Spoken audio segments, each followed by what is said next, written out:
ሰላም በድጋሚ እንዴት ቆያችሁ? አሁን ደግሞ የምንገኝበት የዳዊት መቃብር መካነ መቃብሩ የሚገኝበት ስፍራ ነው። በዚህ ቦታ ላይ በጣም በአይሁድ እምነት ወይም ሃይማኖት መሰረት በዚህ ቦታ ላይ መጥቶ በርካታ ጊዜ ጸሎት የሚያደርጉበት የሚያለቅሱበትም ስፍራ ነው። በተለይ ደግሞ በሻባት ወይም በሰንበት እንዲሁም ደግሞ በበዓላት ላይ በዚህ ቦታ ላይ እጅግ አድርጎ መጥቶ የሚጸልዩበት ስፍራ ነው። እኔም አሁን እገባለሁኝ።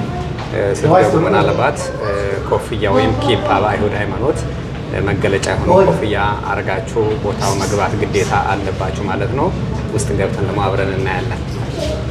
እኔን ከምታገኙ ወንድሜ 40 ቀን ዳዊትህን ድገም፣ ትርፍ የለኝም። እኔ ከልቤንም ነግራቸው።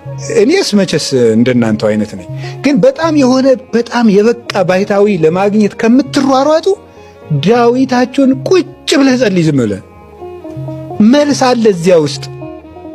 የእውነቴም ነግራችሁ ለ40 ቀን ያህል ጸሎት ዳዊቴን አላቋርጥም ብላችሁ ወስኑና ድገሙ። እግዚአብሔር ቅርብ ነው አይደል ያለ ቅዱስ ዳዊት። ቅዱስ ጳውሎስም ፊልጵስዩስ ምዕራፍ 4 ላይ እግዚአብሔር ቅርብ ነው፣ ልመናችሁን ወደሱ አቅርቡ እንጂ ባንዳች ነገር አትጨነቁ ነው ያለው። እግዚአብሔር ቅርብ ነው። እግዚአብሔር ሩቅ አይደለም፣ ከኛ የራቅ አይደለም፣ ከማንም የራቅ አይደለም። እግዚአብሔር ከነፍሰ ገዳይ ይሁን ከሌባ ይሁን ከአመንዝራ ይሁን ከማንም እግዚአብሔር ሩቅ አይደለም። ለሚጠራው ሁሉ ቅርብ ነው። በሆሳዕና ሲተረጎም እንደሰማችሁት ጌታ በአህያ የሄደበት ምክንያት ምንድነው ነው ያሉት ሊቃውንቱ። በአህያ የሚሄድ ሰው ሩጦ አያመልጥም፣ በፈረስ የሚሄድ ነው። ጌታም ለፈለገኝ ሁሉ ቅርብ ነኝ ለማለት ነው በአህያ ሄደ። ማንም ሰው ከፈለገው ክርስቶስ ቅርብ ነው።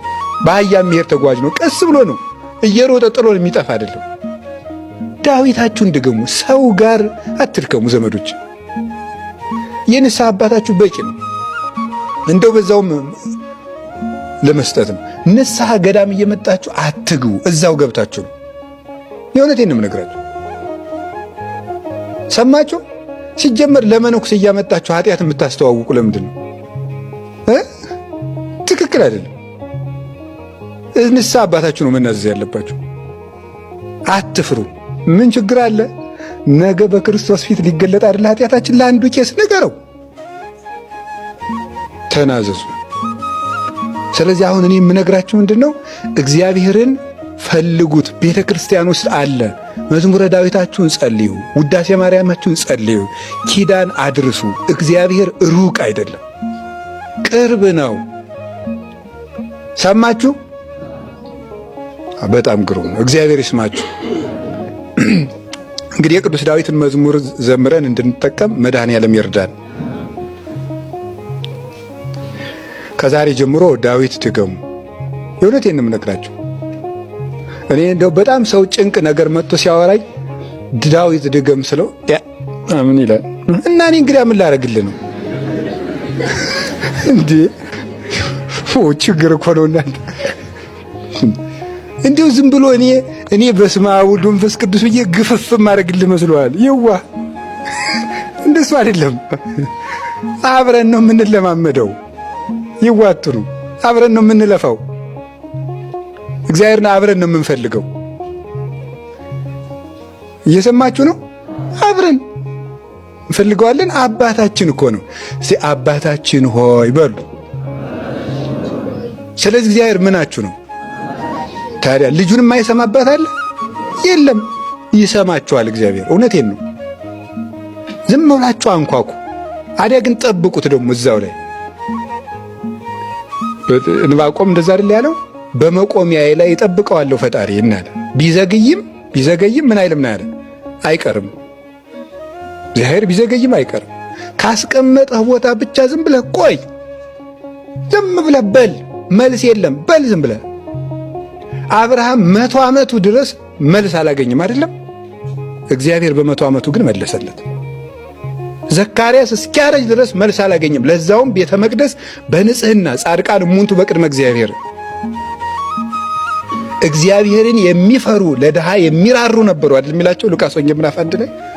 ዘካርያስና ኤልሳቤጥ ለድሃ የሚራሩ እግዚአብሔርን የሚፈሩ እግዚአብሔር ባወቀው ነገር ጻድቃን ነበሩ ይላል።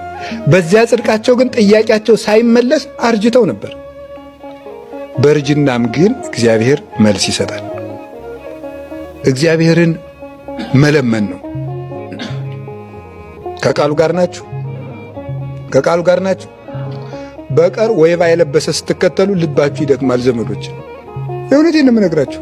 እንዲያውም ከሽፍታ ይልቅ ወይባ የለበሰን ፍራ ይላል መጽሐፈ መነኮሳት ነው እንደዚህ ያለ።